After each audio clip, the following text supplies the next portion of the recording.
Today is the day my fry pie people finally get their long-awaited fry pie video. And before you get all excited and expect professional, beautiful fry pies, I'm just gonna warn you, I'm gonna try my best, but as many times as you make fry pies, you will never know the outcome until it's done because fry pies are very tricky to make. For the crust, we have some cake flour and sugar and salt. And the cake flour I made myself in here. I made a video on it a while ago. Take a fork and mix that together a little. Then we're going to add some water. Mix that in a little. And cut in your shortening or butter. And this is where I like to go in with my hands and knead it. This is kind of what your dough should look like. It should be stiff but still very manageable. Before you do anything else, go put your deep fat on the stove so it can heat up, or your deep frying oil, whatever you're going to use. And while that's heating up, I'm going to make my glaze. I'm using dry milk, some cornstarch. Whisk that together a little. Then add a little bit of your powdered sugar. Whisk it together. And now we're going to add some warm water. Whisk it in, and it'll probably get really runny. Now we're going to add the rest of our powdered sugar, and also your vanilla.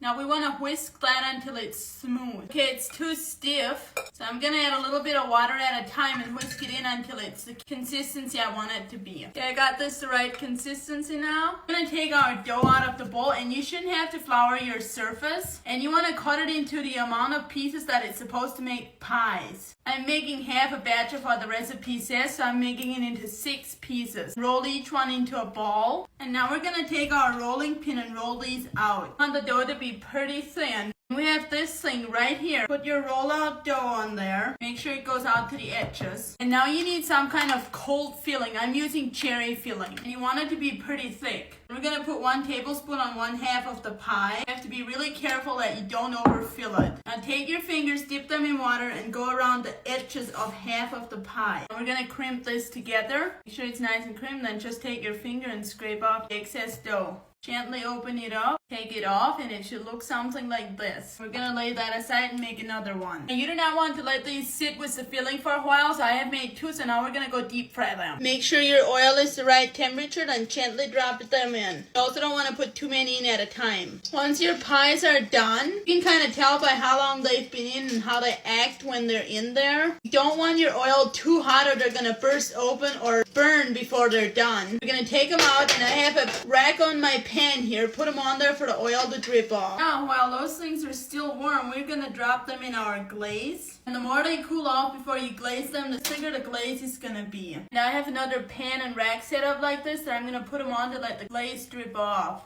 Now we set these aside to cool and dry. These are cooled down and dried now, and they are looking beautiful. For some reason, I think these are gonna be good. It just looks gorgeous. Let's break it in half once. Oh my gosh, it looks so good. Take a bite.